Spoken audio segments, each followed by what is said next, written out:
Ia dia faly miarahaba sy mirary soa antsika rehetra mpanaraka ny fandarana misandratra indray. Nafisaky n'ilay aloha ny rariny tsara ka dia mirary tsara sy ny soa antsika rehetra. Mirary antsika ho salama, soamantsara satria ny fahasalamana no voalohan-karena ka raha tsy salama antsika dia rava ny harena zany. Ka dia mirary ny fahasalamana ao antsika. Mirary antsika ihany koa ahazo izay ilaintsika ka mahasoa antsika diangane ahazo ny tadiavina ahitan'izay ilaina antsika rehetra. Ary toy ny faharavavany ny firarian-tsoa dia mirary ny soa sy ny tsara ho anareo rehetra izay mpanaraka an'izao fandaharana izao. Tamin'ny fandaharantsika farany dia niresaka mikasika ny tontolo manodidina ny dingana andalovan'ny orinasitsika. Niresaka manodidina an'ireo tamberina izay misy eo amin'ny orinasantsika.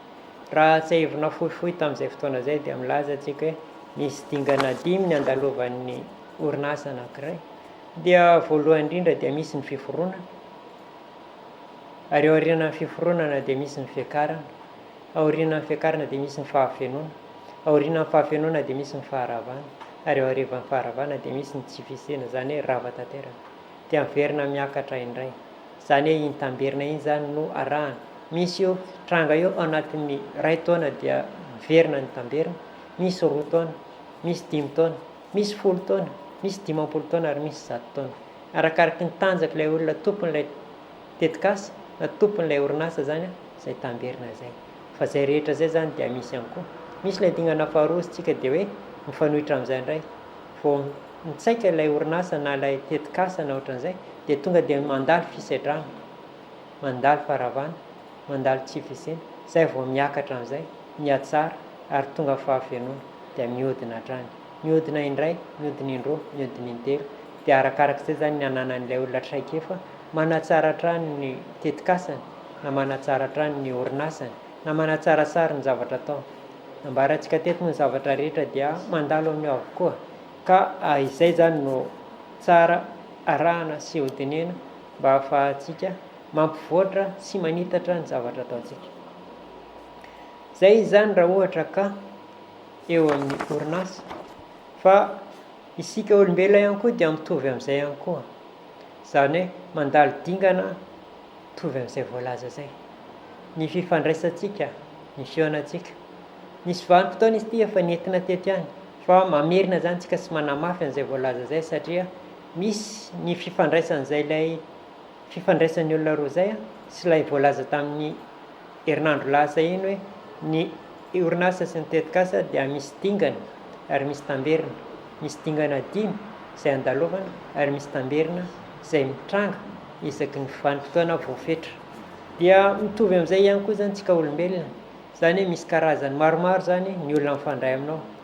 Misy ny olona izay mifameno aminao tanteraka. Zany hoe rehefa mihaona ianareo dia izay tsy vitanao vitany, izay tsy hainao hainy.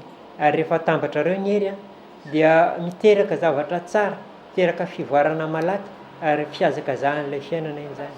Zany hoe samy mahazo tombontsoa nareo. Zay zany ny iray voalohany. Misy indray ilay fifaneseran'ny olona anankiroa zany dia mifanohitra. Zany hoe ianao no tia ny tsara, ny fotsy izy tia ny mainty. Ianao tia mamy izy tia an'ilay masira. Ianao tia matsatso izy tia an'ilay be rano. Dia tena mifanipaka tanteraka izy zany. Zay zany ilay karazana olona izay mifanerasera aminao faharoa. Dia ny fahatelo zany dia olona izay mitovy aminao tanteraka. Zany hoe tia miazakazaka ianao dia tia miazakazaka ihany koa izy. Be resaka ianao dia be resaka ihany koa izy. Tsy miteny ianao dia tsy miteny ihany koa izy. Zay zany ilay olona telo izay hifaneraseranao. Zany hoe raha dinihanao zany ny olona manodidina anao rehetra dia ireo telo ireo zany no matetika no misongadina. Misy ny olona tena mifankahazo anao avy hatrany, mbola tsy fantatra ao akory, mbola tsy mifanerasera taminao, fa vao androany nareo nihaona. Dia tena miresaka be tsisy ohatr'izany, mifankahazo hatrany efa ray tapo mihitsy ary. Misy ny olona hitanao androany, mbola tsy fantatra ao akory hoe iza izy na taiza izy na ahoana fa efa tsy tianao amaizina. Mankahala mihevingevin-doha ianao, za tsy araisana. Na jereo tia paoziny, jereo fomba fiteniny, tena tsy mety amiko mihitsy ian'olona iny. Nefa olona tsara nihaona taminao. Ary raha ampiarahana marinareo miara-miasa na miara-mipetraka dia ady lava rava mivavahana. Ary misy ny olona rehefa mifanerasiranao elaela dia fantatrao zany fa hoe mety aminao izy. Dia izay rehetra zay zany no ezahana afantarina, sy ezahana ho volavolaina, sy ezahana ho hatsaraina. Amin'izy ity manko mety ny zanaka ao ilay izy, mety ny ray tapo aminao, mety ho mpiara-miasa aminao, mety ho ray fiangonana aminao, mety ho mpiara-monina aminao. Misy ny fifandraisana azo ialana, azo tapahana, fa misy ny fifandraisana tsy azo atao inonina, tsy maintsy iarahanao miaina. Dia izay zavatra zay zany no mahatonga antsika mijery hoe tia ilay izy dia ahoana ny fomba ahafahako mitantana azy. Ny fahaizantsika an'izay zany dia ahafahantsika mampiena ny loza mety hitranga, ary mitombony sy ny vokatra mety ho azo. Raha fantatsika zay zavatra zay, vao mihaona amin'ny olona anankiray ianao dia fantatra hoe tena mety amiko ty olona ity, ary tsy namitaka ty olona ity. Ny ray faharoa hoe tena olona mifameno amiko ty, tena olona mitovy amiko ty, tena olona mifanipaka amiko ty. Eo moa zany raha ohatra ka efa naharitra ilay olona no niara-niaina taminao dia azonao dinihana tsara zany hoe ohatran'inona ireo kiboray aminao rehetra reo, ohatran'inona ireo ray tapo taminao reo, ohatran'inona ireo ray aman-dreninao reo. Dia mazava be aminao ilay izy hoe ty olona ty nifankahazo tamiko hatrany am-boalohany ary hatramin'ny androany, ary inoako hatramin'ny rapitso sy raha afaka pitsy. Ty olona ty tena mifampigidragidra tamiko hatramin'izay, tena tsy nety mihitsy, tsy mifandona mihitsy ilay tombontsoa. Ty olona ty dia nivoatra hatrany ny fiarahanay ary tonga mifaratapony izay zany. Dia izay zavatra zay zany ilay tiana resahany eto hoe amintsika olombelona ihany koa zany dia misy izay zavatra zay. Misy ilay olona mifandona aminao nefa mitondra anao hiatsara. Zany hoe isaky ny hitany ianao dia rebirebeny sy tabatabainy tsy avelany mihitsy. Mandositra ianao tsy afaka, mipetaka ianao sorena, fa hitanao hoe misy fiatsarana eo amin'ny fiainanao.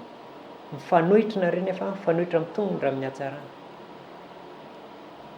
Misy ny olona indray tena tsara sy mety aminao kanefa mitondra anao any amin'ny ratsy.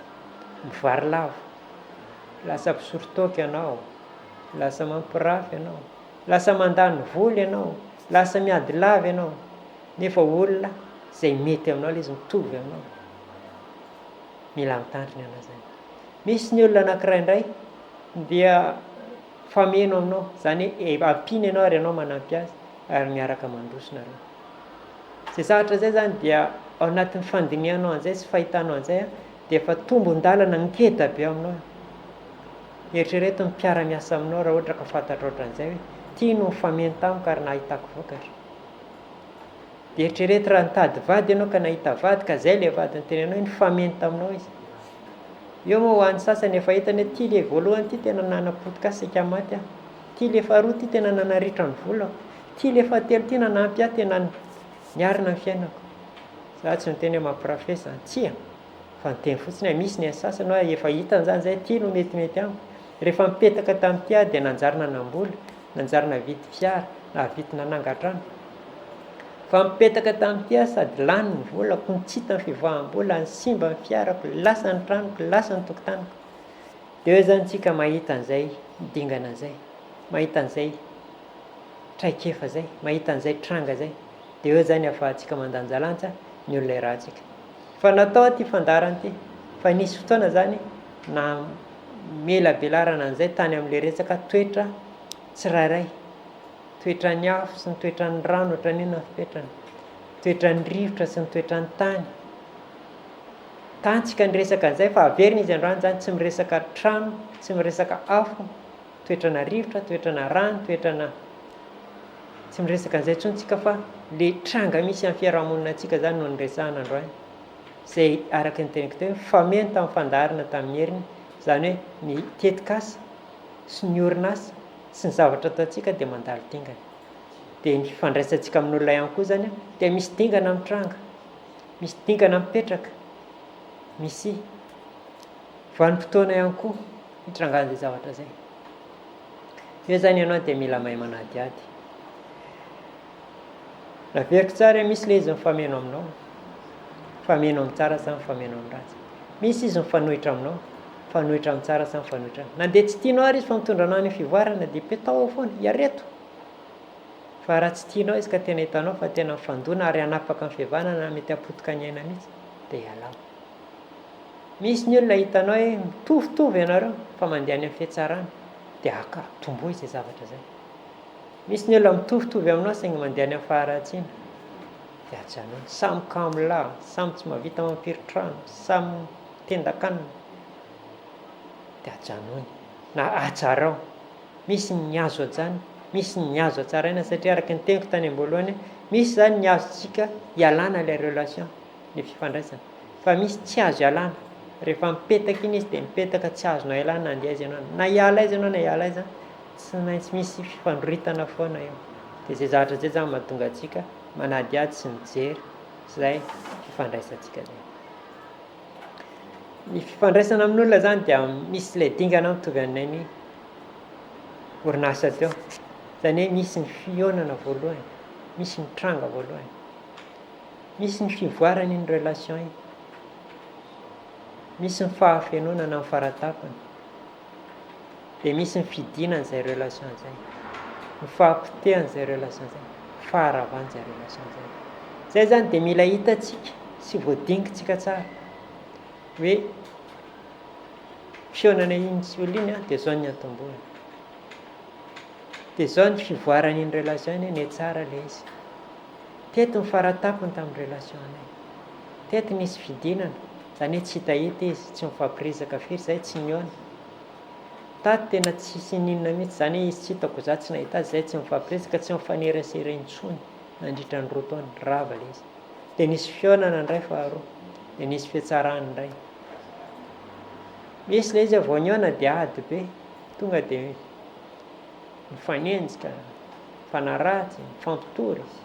Fa rehefa avy eo rehefa nizotra ilay izy dia nihatsara, nisy fihatsarana, mifankafantatra, mifankahita-kilema, mifankahita-kivoka, mifanaja ary nihatsara ilay fifandraisana. Nihefeny ilay fifandraisana, tonga amin'ny fihatsarana ilay fifandraisana. Misy zany tsy voatery ho tsara foana ny fihainanao amin'ilay olona, mety ho gidragidra be, mety ady, kanefa tsy afaka hisaraka ao an-tanàna nareo, mifankahita eo foana. Tsy maintsy hiaraka hivory foana nareo, tsy maintsy samy handray fitenenana foana nareo, dia misy fifandaminana amin'ny farany. Izay zavatra izay zany dia jerena hatrany hoe aiza ilay dingana andalovan'ity fiarahako amin'ity olona ity. Dingana fiakarana ve izany sa dingana eo amin'ny fahafenona ve izany sa dingana eo amin'ny faharavana ve izany, dingana eo amin'ny fahampitehana ve izany. Mbola heverina hiakatra ve ity sa tokony tapahana tanteraka. Azoko hatsaraina ve izy ity sa tena io izy io dia io izy io dia io izy io, arahana amin'ionjany. Fa izay zavatra izay zany hoe ny olona tsirairay izay mifanerasera amintsika zany dia misy an'io dingana io daholo. Olona zato eo aminao dia misy fifandraisana zato eo zany. Olona rivo eo aminao dia misy fifandraisana rivo zany. Fifandraisanao sy sefinao ohatrohatra n'inona, fankahazo tsara ve ianao sy ny sefinao, azo tsaraina ve ilay izy, ahoana ny fomba hitondranao ny relation iny mba hisy vokany tsara ao aminao, vokany tsara ao aminazy. Eo amin'ilay mpiara-miasa aminao, olona le fehezinao, iza daholo izy ireo, fameno ve nareo sa mifanipaka, ahoana ny hanatsara anazy. Eo amin'ny fiarahamonina, mifanila-bodirindrina, any am-piangonana, ianao sy pastera, ianao sy le mpiara-mivavaka aminao, ahoana ny atao mba ho hisy fihatsarana zany ny fifandraisana sy ny vokatra entin'ilay fifandraisana, na eo amin'ny fahasalamana zany, na eo amin'ny asa zany, na eo amin'ny fiarahamonina zany, na eo amin'ny fitaizan-jaza zany. Ndray tsara fa raha mirindra ny fifandraisana amin'ny fiarahamonina dia hatramin'ny fitaizan-jaza mirindra, fa raha ady eo amin'ny fiarahamonina hatramin'ny fitaizan-jaza ny ady. Ny mpiarahamonina mifampigidragidra an-tanàna ao dia lovain'ilay zanaka.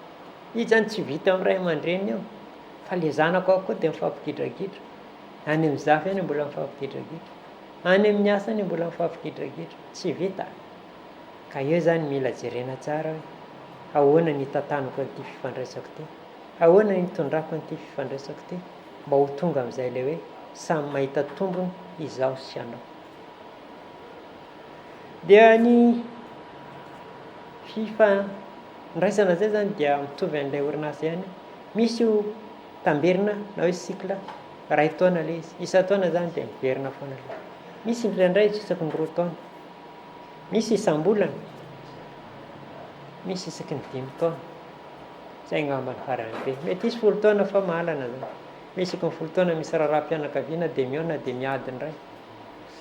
Fa eo zany no jerentsika tsirairay hoe ohatran'inona ny fivoaran'ny relationao, cycle fohy sa cycle lava, tamberina fohy sa tamberina lava, amam-bolana sa andro sa taona sa ampolo-taona.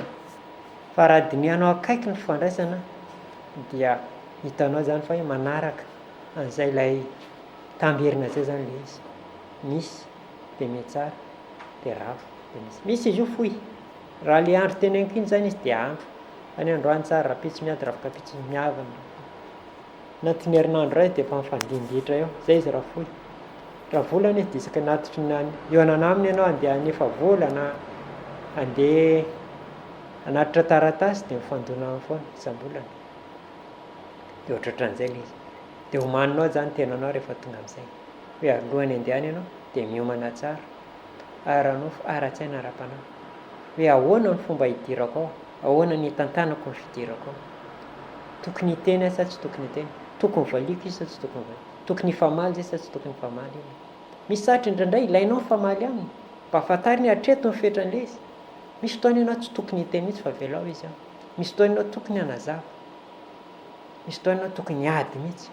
Misy ny olona indraindray adaladala teny hoe ataony mihitsy zay hiadivany ianao ahitany tombontsoa.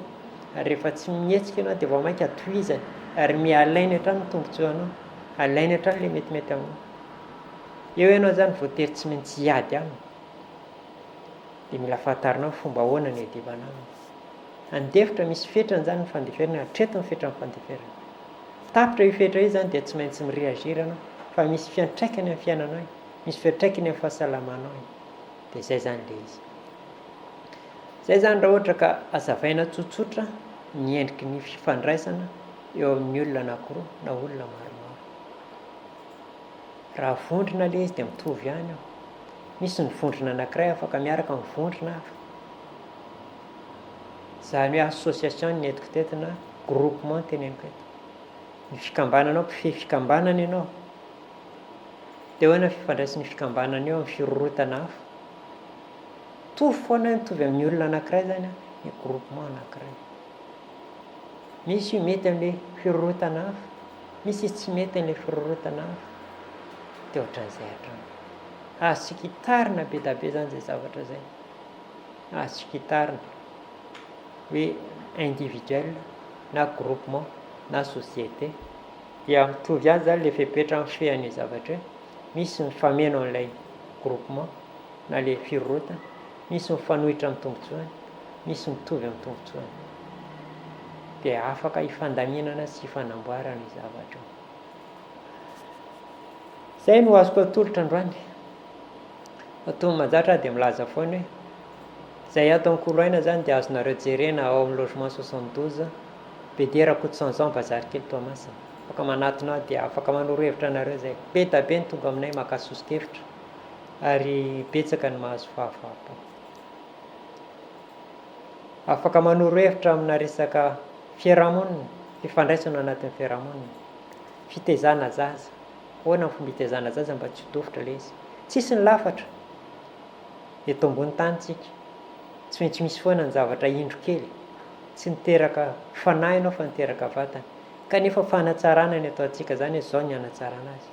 Eo fifandraisana mpifankatia. Ahoana ny toetrany, ahoana ny toetranao mety ampiarahana hoe ahoana ny fanatsarana an'izay toetra zao. Eo amin'ny mpiarahamonina sy mpiarabelona, eo amin'ny toeram-piasana. Manoro hevitra ny fitantanana ihany koa. Ilay dingana ny tenenintsika teo ireny dia azo arahana anatin'ny orinasa. Rehefa tsy hitanao zany ilay izy dia azonao atao manatony hoe aiza hoe zany dingana ilay an'ity fikambanana anaty, ity orinasa anaty. Mandalo an'ilay faharatsiana ve ilay sa mandalo amin'ny fiakarana? Mandalo amin'ny fahampitena ve sy ty sa mandalo amin'ilay lafatra?